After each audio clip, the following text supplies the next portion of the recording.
इतना भी तो हो कोई जो आह करे दिल से, जब भी नबी का नाम लेना हो मौलवी को दिखाने के लिए नहीं, मदीने वाले मुस्तफा को दिखाने के लिए होना। सुभान अल्लाह। ये ऐद कर लो, इस तरह सुना करो, फिर जिक्र की बरकतें मिलेंगी।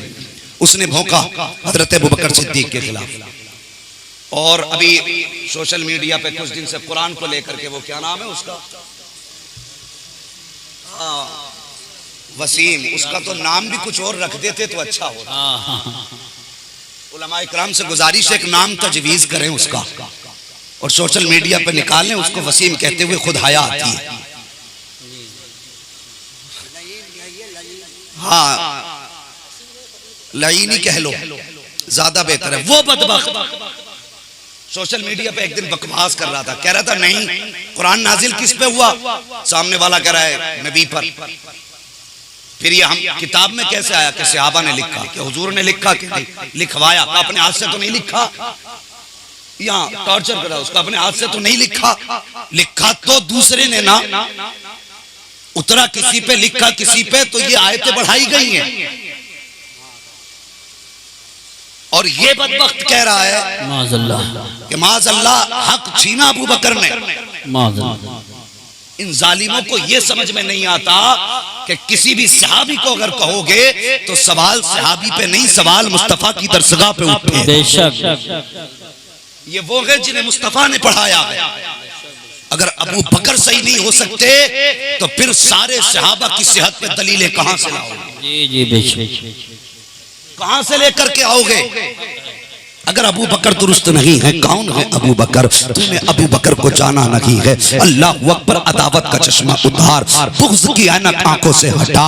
अल्लाह अकबर। ये हज़रत अबू बकर सिद्दीक कौन है? अबू बकर सिद्दीक मेरे नबी के साथ हिजरत में है। अल्लाह अकबर। लोगों जरा समझो, अगर किसी को नबी के गुंबद खज़रा की ज़ियारत एक बार हो जाती है तो बरसों मुक़द्दर पे नाज करता है। अगर ख्वाब में कोई नबी का रोजा देख ले तो सुबह उठ के सबसे पहले कहता मैंने मुस्तफा का गुंबद खज़रा देखा है। वो जरा बता तो सही, अगर एक रात ख्वाब में देख ले तो जिंदगी भर उस रात पे नाज करता है कि एक रात मैंने नबी को देखा था। अब मुझे बता तो सही, जिसकी जिंदगी नबी की कुर्बतों में गुजरी हो, जो चला हो तो नबी के साथ चला हो, जो बोला हो तो नबी के रूबरू बोला हो, जो उठता हो तो नबी की अदाओं के मुताबिक उठता हो। और यार जिसने बचपन नबी के साथ गुजारा, जिसने जवानी नबी के साथ गुजारी, जिसकी जिंदगी का आखिरी लम्हा नबी के इश्क में गुजरा, बता वो कितने नसीबों वाला होगा, कितनी अजमतों वाला होगा। वो जरा उठाओ तारीख। पीर जमात अली शाह रहमतुल्लाह तआला अलैह आपके बेटे मदीना शरीफ गए,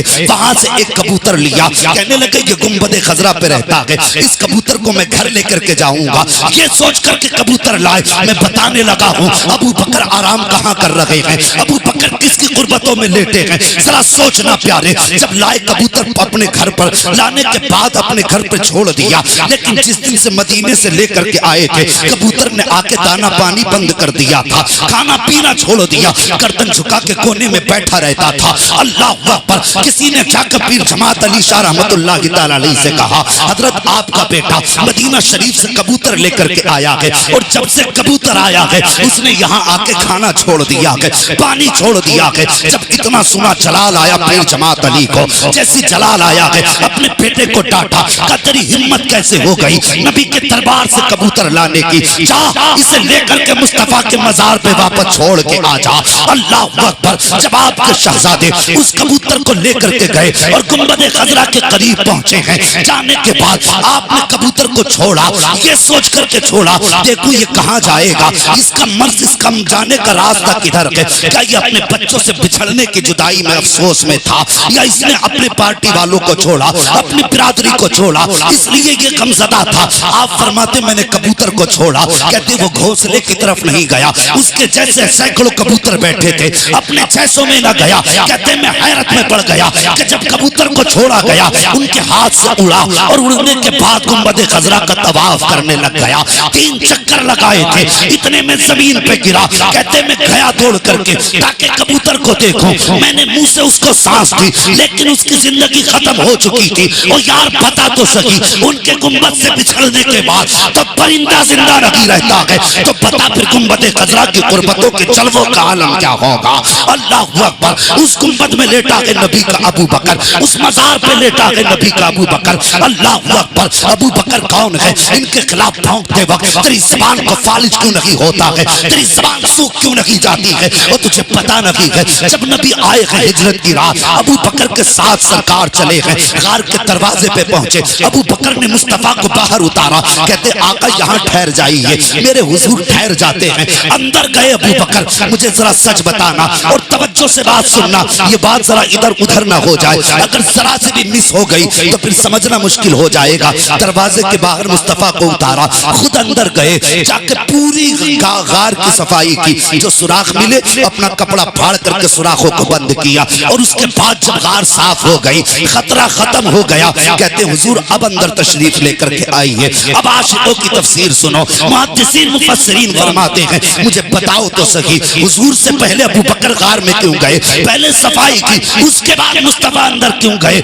अल्लाहु अकबर। मुफस्सिरीन फरमाते हैं उस अमल से बताना ये चाहते थे मुस्तफा कि लोगों मोहम्मद दिल में बाद में आएगा, अबू बकर दिल में पहले उतारा जाए। नारे तकबीर, नारे रिसालत, नारे गौसियत, मसलके आला हजरत, अज़मते सहाबाए किराम, मुफ्ती हम्माद रज़ा साहिब क़िबला, सुभान अल्लाह। जिस दिल में अबू बकर नहीं, उस दिल में सरकार भी नहीं आएंगे। बेशक दिल की सफाई के लिए पहले अबू बकर को दिल में आना पड़ेगा, उसके बाद फिर मुस्तफा जलवागर होंगे। अंदर गए, सफाई की गार की, जिसने पूरा घर साफ किया हो, मुझे बताओ कि उसे घर से उससे कोई घर का कोना छुपा होगा? सारे बोले जिसने घर साफ किया वो जानता है ना कहाँ क्या है। फिर हुजूर ने फरमाया अबू बकर हमें नींद आ रही है। यूसुफ भाई बड़ी प्यारी बात, हुजूर ने फरमाया अबू बकर हमें नींद आ रही है। इतना हुजूर ने फरमाया अबू बकर सिद्दीक बैठे, कहते हुजूर गोद में सर रखिए और सो जाइए।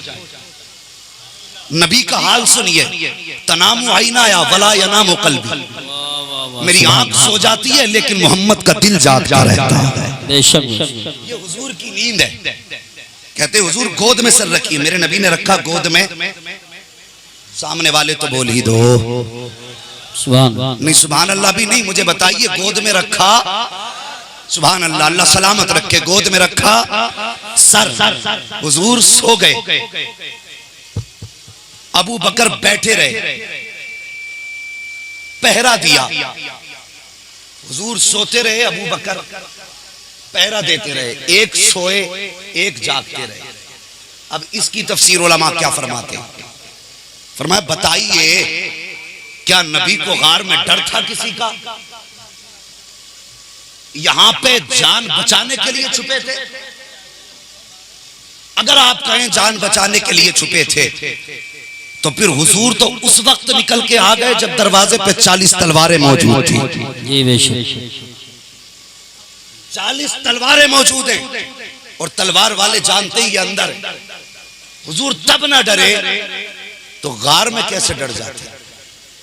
अगर डर नहीं था, छुपना नहीं था, तो फिर यहां ठहरने की जरूरत क्या थी? तो उलमा फरमाते हैं वजह यह थी, एक दिन अबू बकर ने नबी से अपनी ख्वाहिशात का तज़किरा, अपनी चॉइस, अपनी पसंद की बातें की। 3 बातें कही थी। तवज्जो है ना सारे लोगों की? कितनी बातें कही? 3 बातें कही। पहली बात कही थी हुजूर माल मेरा हो, कदम मुस्तफा की। दूसरी बात कही बेटी मेरी हो, चौखट मुस्तफा की। और तीसरी चाहत यह है हुजूर आंखें अबू बकर की हों, चेहरा मुस्तफा का हो। ये 3 चाहतें बयान की। मेरी दौलत मुस्तफा के कदमों पे कुर्बान, मेरी बेटी हुजूर के निकाह में आए। तीसरी चाहत कि मेरी आंखें सदा मुस्तफा का चेहरा तकती रहे।